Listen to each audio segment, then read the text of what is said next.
Hola, ¿qué tal? Welcome back to my channel. I'm Meg James in a totally different country, totally different background than usual. I am here at my parents' house in New Jersey in the US. Isn't it funny when you stay at a parent's house? It's like a throwback in time. Like I found my Conair, curling iron, crimper. I'm using herbal essence shampoos from the late 90s. Such a blast. So today I want to talk about some of the major cultural shocks that have hit me in reverse being here in the US compared to Spain. This one is mainly centered around cost of living, although I am going to share just some cultural differences that I noticed in general. But for me, the most shocking difference has been how expensive it is in the US, specifically here in the Northeast. My parents live in New Jersey.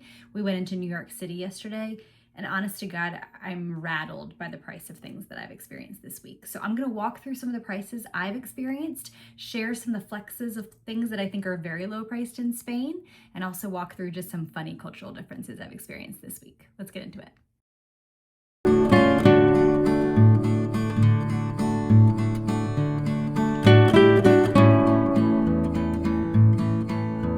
Okay, so first, the cost of flights in the US from one location to another are shocking to me, and they're continuously shocking in price.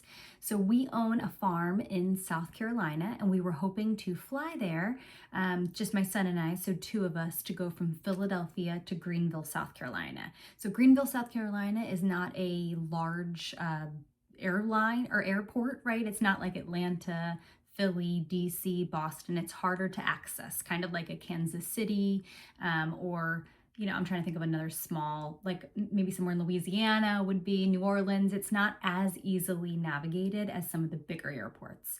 We were shocked to see it was going to be $1,000 for two of us.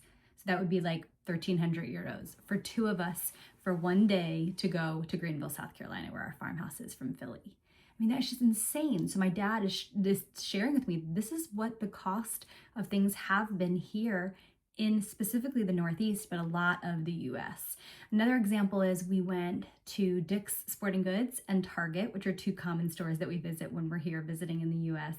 And just even at Target, I always talk a lot about the mass consumerism and just the number of options and things at grocery stores that overwhelms me now, being an American living in Spain into my third year.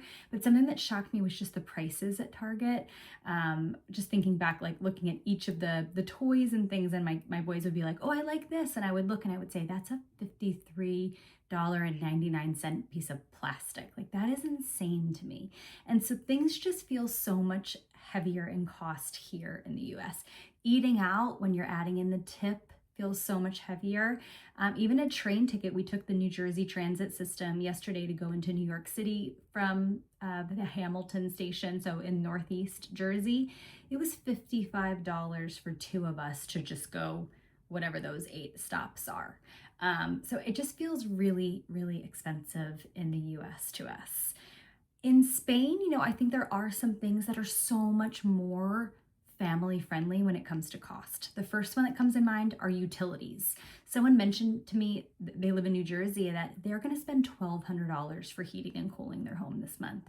That is wild to me. Of course, the number will change based on the size of your home and the number of bedrooms and the type of home and things. But we will pay like a flat 120 euros, which might be like $140 per month to heat and cool a 5-bedroom chalet in Madrid. So that's an example, especially if you have aerodermia or some kind of heated and underflooring cooling system. You can save so much money in Spain versus the US. Now, an area where it feels a little bit expensive everywhere is gas. That's probably why the flight prices are rising here in the US as well. But gas prices in Spain, I know they've just recently done something to lower the VAT on the cost of gas in Spain to help, but both in US and Spain, gas feels just so unreasonable right now. So it's been much harder for road travel for sure. I think when I'm having calls with families and they're walking through what cost of living could look like, I just wanted to be very transparent on what I'm paying right now. And some people even will say that feels higher than they spend.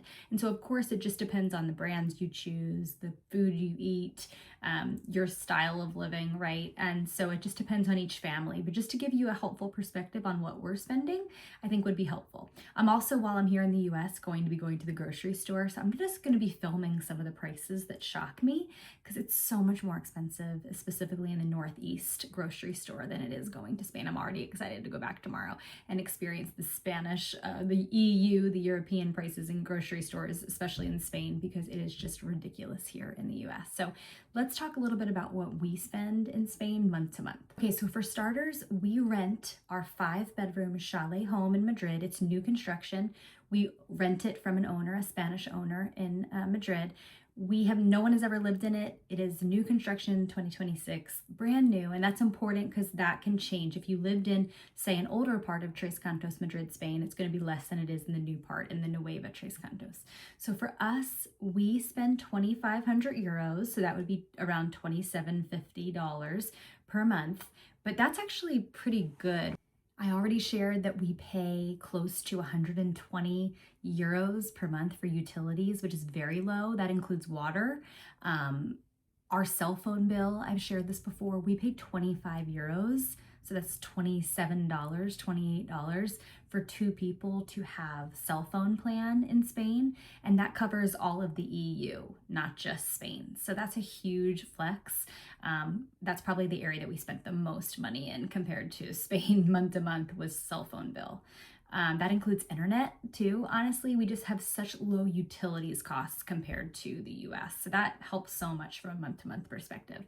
Groceries are one that really depend on the family. So for our family, we like Supercore. It's kind of like El Corte Ingleses supermarket, although we don't go as much there just because there's not one now close to our home in Tres Cantos, Madrid.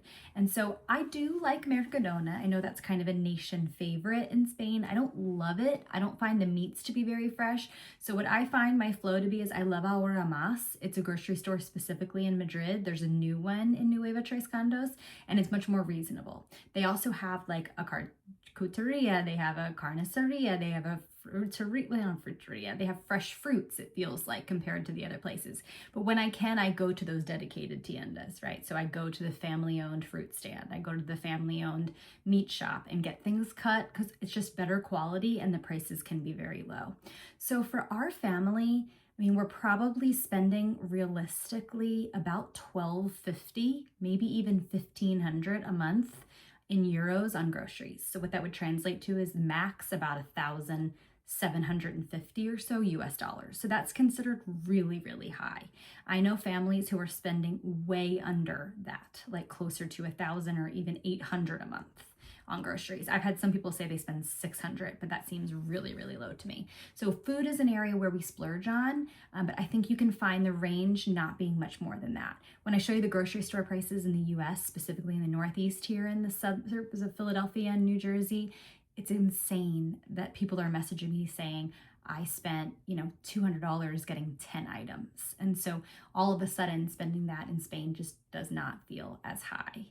Another thing that people don't think about is depending how connected you are in Spain, you may need a car. Now in the US, of course, we had 2 $50,000 brand new vehicles like a Yukon and a Ford F-150 or whatever it was, ATV, a GMC Raptor, kind of like just a huge truck. So you don't need the bells and whistles, at least we don't in Spain. We share one very simple European brand, Citroen car. We paid 18,000 euros for it cash, so that would be about $19,000. We were able to get the car at the equivalent of a CarMax, which is like an auto hero in Madrid. And we were able to do it with $18,000 cash and no car insurance and no Spanish license. So they didn't check for any of that when we bought it. So if you're able to buy a car right away in Spain and you think you're going to be there long term, it's totally acceptable in more of the suburbs to just share one car, especially if you're connected to some public transportation. You have to do the license and the insurance process over time. I'm in that process myself, but you should be able to buy a car without them. If you are going to be leasing a car, that's going to be more like $750 a month through companies like in Madrid, like a Star to Move, and down south there's something called like Coco Car Hire that a friend found in Manilva, Spain, in southern Spain, and they are like $600 to $700 a month. Those include roadside assistance and car insurance, but still very expensive. So just think of that if you're coming to Spain long term, because it may be worthwhile to buy.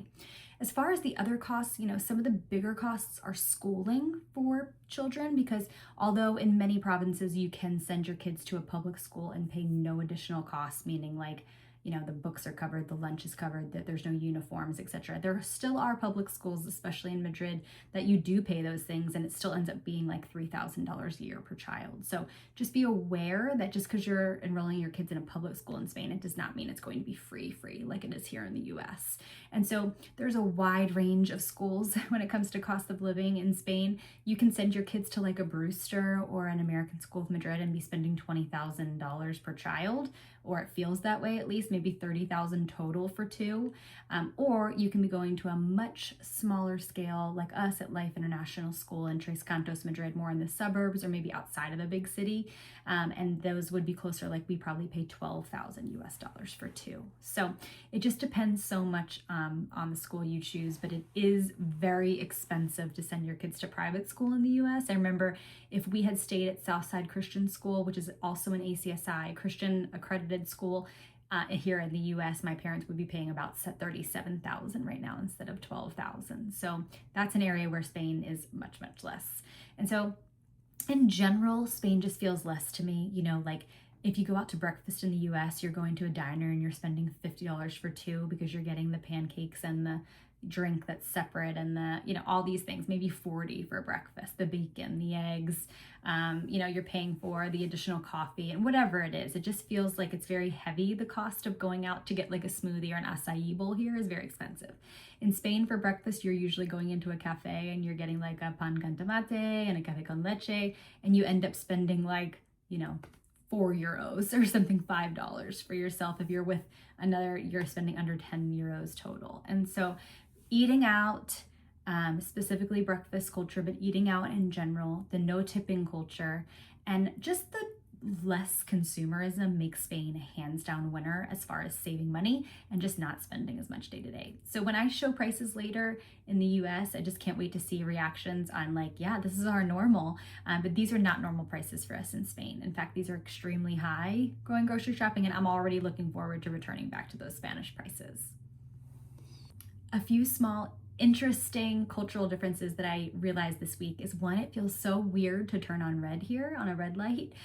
In Spain, that just does not exist. In Spain, it is much more roundabouts than it is traffic lights. And so another funny difference is we were noticing today that at the traffic light, I can see it so much easier in the US, but in Spain, I'm always bending my neck and my body just to be able to try to see the light. And it's because in Spain, the traffic lights are really for the pedestrians, equal to as they are for the drivers, where in the US, it's only for the drivers. It's really nothing to do, very little to do with pedestrians, because they're usually not walking. It's not a big walking culture country. And so I thought that was very insightful information when someone shared to me the why of it, because I can easily see the lights in the US, and I do like that part of it. But roundabouts are huge in Spain and they're not in the US, so the constant stopping and starting feels very funny to me with lights here. And then Landon had an interesting observation today when he noticed that we were driving over a train track. And you don't really do that in Spain. None of the grade level, kind of street level trains exist a ton anymore in Spain. They can definitely happen in rural areas, but for the most part, they're in a tunnel or they're separate. You don't drive over train tracks, and that's for pedestrian and other people's safety, driver's safety. And so I thought that was a really interesting cultural difference that my 13-year-old noticed. And so we are looking forward to being back for Easter and the processionals and all the important things that are tied to that with Semana Santa. But it's wonderful to be here in the US with family. But if you are someone, and there are many who have reached out to me and said, I just feel so overwhelmed by the oppressive prices in the US, I actually feel you this week. Like I have a little lump right here of just like, oh, I'm having a hard time swallowing these prices that we've faced, honestly. And so, of course, there are costs, especially associated with visa and high taxes. And it's not like moving to Spain is free, but it definitely feels more reasonable in many senses. And so if you are someone who is on the fence, but wants to walk through what it could look like to move to Spain, I would be happy to walk through the process and be your Move to Spain coach. Just send me an email, which I'll drop here, or connect with me over on Instagram at Go and Do Good. But I'm mostly excited that you're even considering a move to Spain. So thanks for walking through this with me. I'm looking forward to being back in Spain for the next video. And so, hasta semana que viene.